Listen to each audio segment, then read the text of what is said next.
Hey y'all, it's Nancy the Handy Scandy. Welcome back for another crafty venture. Today is something completely different. I'm painting with acrylics on a repurposed wooden tag that was in the store where I work for Christmas.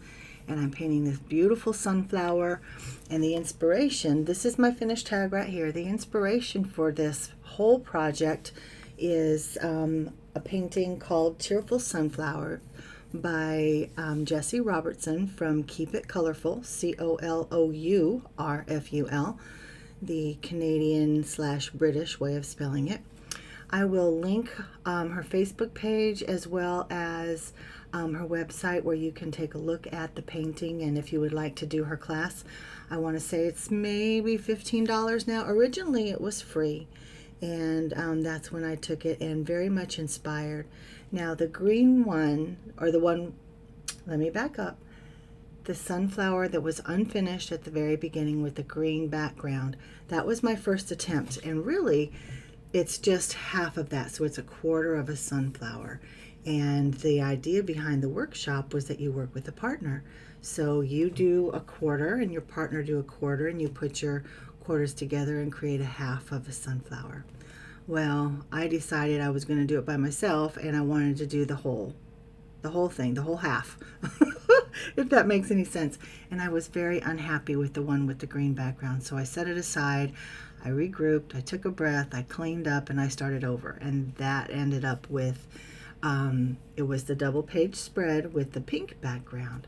And then from there, the way it became a tag was, I am a licensed clinical social worker. I've said that before, but if you didn't know that, I work at our local VA, and we do a group, and for our final group for our graduation, we wanted to do some type of a craft project and have the participants come face to face. Because of COVID, we've been doing everything virtually with some telehealth and that kind of thing, but we had a very small group, very intimate, and we were able to accommodate that group in a face-to-face setting, but we wanted to do something very relaxed. And so I remembered that I had these tags that I bought from clearance at Christmas time, and I thought, this is perfect. So I took the same concept that Jessie taught in her workshop, and I put it into this tag. And I'm not explaining my process because it really is just my own. I took some of the concepts that Jessie taught, and then I just kind of translated it into Nancy speak, if you will. And yeah, this is what I came up with. We actually did some daisies as well. I gave them several different options, but I wanted to share this one with you. You can see that it starts out down and dirty, right? I put a little bit of gesso on the tag, and then it just is all about kind of the mess, embracing the mess, and layers. Layers and layers and layers. And those brown lines around the petals, as well as down to the center of the flower, they're much darker down in the center of the flower, but they actually end up being the shadows and the outline of the whole thing. And that is definitely a concept that I learned from taking Jessie's classes. And guys, if you are not familiar with Jessie Robertson of Keep It Colorful, you really do want to check her out. I'm not a painter. I mean, you guys know I'm a card maker, but I've had so much fun in her classes, and she makes it so approachable. And when you're done, you feel really accomplished. Really accomplished. And I am planning to take several more. I've missed a couple just because of life, but they are pre-recorded, and I've paid a little bit of a tip, so I get to have lifetime access.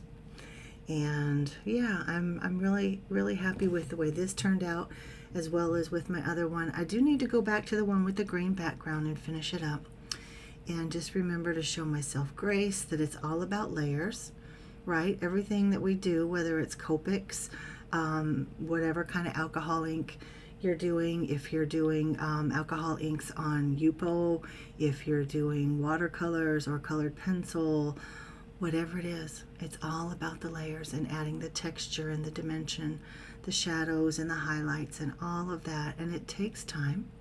So just enjoy the process, right? We don't have to rush through it. We don't ever expect perfection. I know not being perfect really drives some people crazy, but I'm telling you, if you can embrace the imperfection, I really think that you'll be much happier with your art, and it lets that pressure go.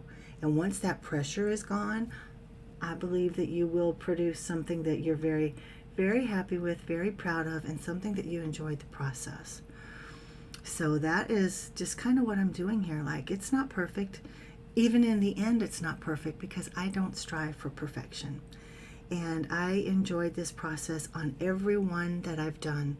And I've done another one on a little 5x7 canvas. I've done a couple more little tags. And just even I had one that was a total fail, but I so enjoyed the process. And I don't consider it a fail because I know I can start over. I can paint over it with some gesso. I don't even have to use gesso. I can just go back in with some other acrylics and just adjust what I dislike. And again, showing myself that grace and being patient with myself and using kind words in that internal dialogue. That's so important because we don't tell other people nasty things, right? At least most of us don't most of the time. There may be times in life when we get nasty, but for the most part, we are kind to other people. So we need to learn to show that kindness to ourselves. Tell ourselves kind things, helpful things, encouraging things. Learn to be your own cheerleader. It's hard. It's hard. But it's so important and so worthwhile. And if there's nothing else we can learn through our art, it should be self-acceptance. And I think the whole layering situation is true for people too, right? Kind of like Shrek. We're all about the layers, the onions and the layers. And each one of those layers is important, and each one of those layers is relevant and valid. And yeah, so it's a lot. But just be kind, just be patient, just enjoy the process. And so I am showing various views. Like this one is farther away, so you can kind of see the whole thing. And then I have some others that are more close up, so you can see some of the detail. And yeah, just going in between the petals. I always want to call them leaves or feathers. Oh, but yeah, just adding some of that depth, some of the shadows that would be between the petals. And here I go in, my brush only has water on it, and I'm using that paint that's kind of puddled down there at the base of each petal. And I'm just using the water to draw that color up, to kind of outline and add that little bit of extra depth between and around each petal. And sometimes I pick it up and I make a few streaks within each petal, and just to add some more of that texture and dimension. And I really love how I have some of them overlapping more than others, and I have that one right there in the background. And remember, nature is not perfect. Nature has all kinds of wrinkles and wiggles and bends and twists and turns. And when you look at a flower, you don't always look at it face on. You look at it from different angles, and sometimes it might be from the back, sometimes it might be from looking down from the top or up from the bottom. It just kind of depends.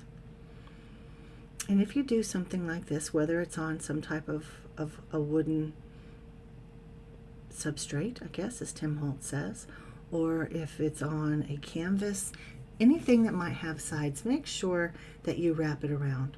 Wrap your picture around the sides. It shows or gives a more finished look, or paint the sides in a solid color. Don't just leave them unfinished. And so here I'm adding all the little dots that would become seeds, and I do that with some texture, with some crystal drops at the end as well. But I also went in that background and I have that super pale green, and I'm letting it dry because I don't like it. There's not enough contrast. So here I come in with a little bit darker green, and I like the contrast. I'm just not incredibly happy with the green. So, look at how slow and how detailed I'm being.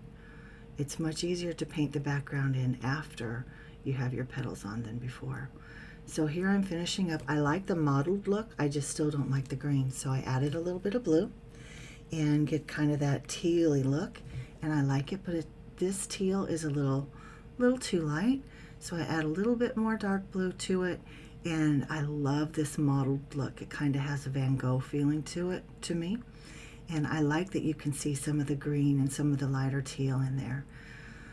I'm really, really enjoying this process.